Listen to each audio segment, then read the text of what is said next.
Hey, what's up everybody? Daniel here, and I am soloing this powwow because I have been working my way through all the Final Fantasies, and it's just too hard to get Aaron and Scotty to sit through like 40 of these videos. So some of these I'll be doing myself, but I announced this in my Final Fantasy 16 powwow where I talked all about that game. I am playing through all Final Fantasies, mainline, and then a few of the spin-offs, and then doing a big-ass rankings on the channel, probably in like a year or two, whenever I get them finished. But we started with the last one, and now we're going to go for a second with the first one. So the most recent one, Final Fantasy 16, I just talked about, and now we're going all the way back to the beginning, the Final Fantasy 1 on the NES. Now, a few caveats. I did not play the original. I thought it looked kind of cool, but never actually played it, never had it, never even emulated it, nope, missed it. So, all my playing is from the Pixel Remaster. So, I just played this one earlier last year at this point. And I'll give you a spoiler alert. I thoroughly enjoyed it. Like, I was delightfully surprised by it. Now, I did look up some stuff about the original, and the Pixel Remaster, for you that don't have it, does add some different stuff to it. Obviously, as with most, like, remaster and remakes of games, you have, like, the quality of life features. You can do, like, double XP, you can turn off encounters and stuff like that, which I tried my best not to use or abuse. Mainly not to abuse. I did use them, and I did abuse them in parts too, because like Final Fantasy 1 is not hard, it's not forgiving. It is a very like tough game, and yeah. So I used some of that. I'll get into why I used them later. And then it also added in some other improvements, because in the original Final Fantasy 1, back on the Nintendo Entertainment System, say player 1 is, or character 1 is targeting this monster, character 2 is targeting that monster, character 1 goes, kills that monster, character 2 goes, that monster's dead. You would think they would just move on to the next one, but no, they would attack the air and do nothing. Because they were like, I'm ready to attack that monster. Oh, it's not here anymore. What? Okay. My turn was worthless. And that's fixed in the Pixel Remaster. I think it might be an option that, like, if you're a super purist masochist, you could turn it back on or something like that. But if an enemy dies and you were targeting them, you just target the next enemy, like most RPGs after the originals, like, set it in place and everything. And apparently, these were not even a thing back in Final Fantasy 1. But Ethers of Phoenix Downs, I found out, were relatively new to it. Like, the Pixel Remaster added those in, and they weren't in the original, apparently. I could be wrong. Let me know if I'm not. But from what I could find, those are new. And that is wild. That you could not recover MP in the field or really revive people in the field. And we're just gonna get into it now. I'm not gonna throw any like spoiler warnings or anything on this video, because at this point Final Fantasy is like a 35-year-old franchise. I mean, this came out in 1990 in America, so like you've had your chance, like, and I'm not really even spoiling that much, because like what is there is basic, but then you get to the point of like, is it basic if this game set the basis? So it's a tough question to answer, because the plot is basically, you are the 4 heroes of light. They don't have names. You can pick jobs, which is cool. Like, you can pick several different jobs. I'm not going to go over them because I don't remember them. But I went with the basics. I was like, I want the Final Fantasy experience. I'm going to pick what it had me do in the first place, which was Knight or Fighter, White Mage, Black Mage, and Thief, I believe. So those are my 4 characters. And one thing this game made me realize when I started playing it was I don't want to name my own characters. Like, I am not creative, and I won't name them anything cool. Like, just name them for me. Like, even in games like Final Fantasy VII and stuff, I just leave them with their default names because I don't want to rename. I want to see the character. I don't feel like naming them. Just name them for me. But all the characters are basically nameless, worthless characters. Like, they don't really have dialogue, they don't have any growth or anything, they're just there. They are my tools as the player to win the day, basically.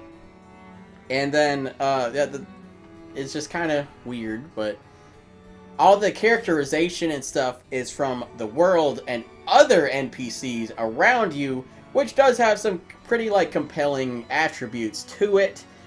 Basically, this guy named Garland is, like, causing a ruckus, and then the king's like, hey, go kill Garland and save the princess, and that's the most basic-ass plot you can get. And then you do that, and that's the prologue, basically, and then the king's like, now this bridge is opened, and then it does this kind of, like, assumingly for the time, like, wild, like, cutscene almost on the NES, where it was, like, this cool, like, detailed sprite work art of the 4 heroes of light looking over the bridge and stuff and beginning their adventure. Then the title screen happens. It was really cool, and then the whole world opens up quite a bit. Then you basically go from town to town doing odd jobs that are influenced by all the corrupted crystals that's your main goal is to get. So, like, the earth crystal is corrupted, and you're just like, all these dwarves are upset because, like, there's a bunch of earthquakes or something. Then you're just like, oh, well, it's this vampire in this cave, let's go kill him. Then we got this. Then the wind crystal in this crazy, like, future city is, like, going nuts. There's, like, tornadoes and desert storms all over the place. And then you go in there and you fight this dragon named Tiamat, and then you beat him, and that solves everything. It was just, like, a lot of cool little, like, almost Ronin style, like, Samurai Jack-esque. Like, I'm on my way to do this, but I keep getting sidetracked by these stupid people's problems, but I'm the good guy, so I have to help them. It's kind of like that, and it was really cool that, like, everything ended up converging. Quite literally, too, because all the elemental crystals, like the fire, wind, water, and earth crystal, they're all in 4 corners of the map. Then they all converge on the Chaos Shrine, which was really cool. I did not even realize that was going to happen. And then they all, like, X'd out all over the place, and it was pretty awesome. So that's roughly about all I'll say about the plot and everything. Maybe a little more later, but let's get into the mechanics, because they were wild back then. Wildly different. The death system is way, way different than anything you'd think. You know, it's an RPG. I'll just go rest at the inn. That'll revive my comrades. It does not in Final Fantasy 1. You gotta go to church to revive your comrades. Or know the revive spell, which is the other system that is weird, because like I said, Phoenix Downs were new to this game, Ethers were new to this game. So if you wanted to recover MP, you go to the inn, you recover HP, MP. You can't revive anybody. Now you can use Phoenix Downs or the revive spell if you have it, or go to church. That's your options. Now, spells are also different in this game. It was kind of actually, I really like the spell system, because you have like several different merchants in every town. Like, you have an armorer, I think. It might be 1, it might be 2 people, but one sells weapons, one sells armor, or it's just one person selling both. Armorer sells all the stuff like that. So that's cool. And then you have a white mage and a black mage that are selling spells of the respective types. So as a white mage, you could buy, like, the life spell or the holy spell, or a lot of, like, buffs and debuffs. And then black mage is obviously, like, combat magic. But you have to spend money to get them. And then when you get them, they're weird. Because, like, it's a lot like, you can really tell the D&D inspiration is there, because there's level 1 spells and there's level 5 spells, all of which have their separate MP. So like you might have 10 MP for your level 1 spells, but you only have 5 MP for your level 5 spells. So you could use like 2 level 5 spells, but you could use like 10 level 1 spells. And that doesn't really, like, you can recover that, and then I think the ether in this one you can choose which level to recover your spells, but it's kind of cool that, like, just because, like, you use the big damage dealing spells, like, you still have the rest of it, and it doesn't just use up, like, your regular pool of MP. Obviously, I still prefer, like, the New Age method, where it's just the big pool of MP to that, but it was a nice change of pace. Kind of good, bad thing there. I wouldn't like it for most games, but for once in a while, it's okay. So, obviously, being the first one, I mentioned earlier, like, this game set the basis for most RPGs and the Final Fantasy franchise.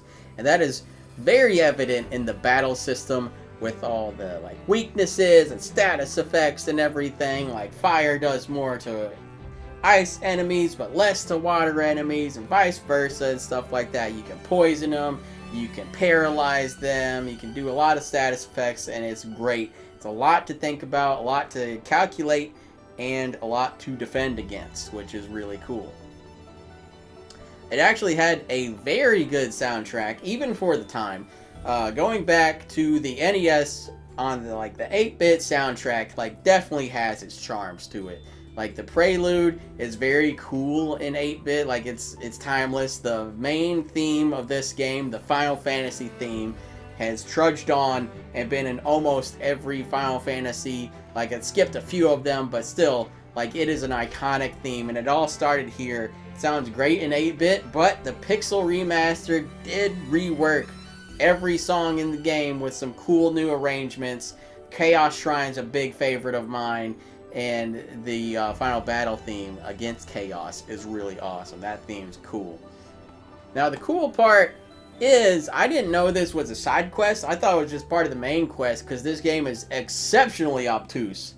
Like, I had to look up a lot of what to do. Like, this game, you have the thing where you playing a Final Fantasy game, and you talk to every NPC, and normally they'll, like, tell you, like, hey, go talk to this guy and advance the plot, or something like that. In this game, they kind of hint towards a hint of it. They're like, hey, I don't know, something might happen if you go outside.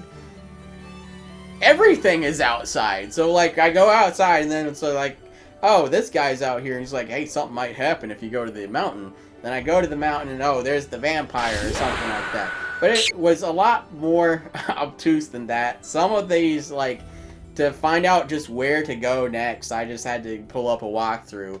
And in that aspect, it has... You could argue games are too easy to figure out these days, but I don't know. I just couldn't do it. Like, I had to look up a walkthrough and figure out where to go next. But whenever I did figure it out on my own, it was exceptionally rewarding to have that feeling just after I had looked it up. Then the next quest I figured out, like, the subtle clues to look for, so then I figured out the next step to go. So, like, I learned from the walkthrough and then applied my knowledge to the game. So that was a very, like, rewarding feeling, almost like the Zelda feeling when you're just like, God, I was so stupid. How did I miss that? Like, it's cool to have. That was a cool experience of mine. And then, yeah, back to the side quest. I thought was a main quest, but you go to this tower, you find this rat tail, and then you're just like, hey, Bahamut, here's this rat tail. And Bahamut is the king of the dragons. He's not a summon this game. That didn't happen for many games yet. But Bahamut is there, and he's just like, hey, I'm the Dragon King, and I wanted this rat tail, so I'm gonna pump you up. And that's what he does. He pumps everybody up. He makes everybody's jobs go Super Saiyan. So the fighter becomes the knight, gets access to, like, low-level, like, white magic spells, gets some heals and attacks in there. The thief becomes a ninja, so he's much better at just a ninja now, just straight up. I think he gets, like, more combat options, and I think a little bit of dark magic or something. And then the two best ones, by far, are white mage and black mage become, like, the sorcerer and empress or something. I don't know. It might just be white mage and black mage, but they get overpowered to the point where they get access to the like final level spells of the game. So now you can get like Holy and Meteor or something, and Flare specifically for the Black Mage. That spell is wild. Like, it does crazy damage. It's not an elemental, so everything that takes damage from magic gets hit by it equally. And it was just really cool that like that was the thing that was the thing I figured out on my own, which was really cool. Was that I just got that rat tail. Then Bahamut said something about, someone said something around Bahamut's area about rats and tails, and I was like, oh, I bet this is gonna be that. And then it was that, and it was probably the most rewarding part of the game to me. So, like, as I've been saying, I loved Final Fantasy 1. I thought it was very fun. Like, I was very refreshed. I was kind of expecting to be kind of like a little down on the older game of it, because like, you know, when you go replay like Zelda 1, it just does not hold up. Like, even that one, you're just like, it's good. I know it's iconic, but if I was playing anything, I'd rather it be Wind Waker, Ocarina of Time, or if I'm going 2D, just go Link to the Past. But Final Fantasy 1, well, it's not my favorite Final Fantasy by any means. It was still delightfully, like, surprising how well it stood up and how well it just is. Like, it was a very fun game. It kept me enthralled the whole time. The plot's not anything too crazy. Like, there's some time travel crap thrown in there. And then Chaos is a cool final boss. Like, it's the guy from the beginning, time travel. You go back to the beginning, and he's like, now it's my final form before you kill me. I think. I forgot what happened, but it's something crazy like that. And it was a cool final boss. It's hard, also, I'll say that. This game, there is nothing, it's never, like, middle of the road, easy. It's always either too easy or too hard. No in between. That's why most dungeons I would click the left stick, turn off encounters, and just walk about to find all the treasure chests and shit. And yeah, that's baby dick easy, but then I would also turn it on, fight some monsters, and then level up some more to fight the bosses. So that could be why the game was never like good amount of difficulty. It was always either way too hard or too easy, because I was either over leveled or under leveled for every boss in the game. But that's how I played it. And the Pixel Remaster did give me some options to circumvent that. Like, I think you can turn XP boost up to like 4 times XP. So like, you can grind out, like, hit a wolf or something, then jump up like 3 levels. Like, it's like low level enemies are like giving you crazy amounts of XP. And that's just one of the ways that I played Final Fantasy 1. I would definitely recommend it if you are getting the Pixel Remaster. I would do it. Like, out of those, I've only played 1 and 6, so I can't recommend the full thing just yet. But you can buy them individually. And Final Fantasy 1 is definitely worth it. It took me, I want to say, about like 10-15 hours. Like, it's not like super duper long, but it's not super duper short either. And you can definitely see some, like, you get that cool feeling of, like, even though I didn't experience this on the original Nintendo Entertainment System, I could see how this will be revolutionary. Like, I wasn't expecting in the original NES one to get an airship, but you do, and it's awesome. And then, like, it looks great in the Pixel Remaster, but even looking back at the NES one, it's just like, okay, this is pretty cool. This is wild that they were able to do this. And it's just a cool thought to have. Cool game, great combat, great, like, aspects that set the whole franchise in motion.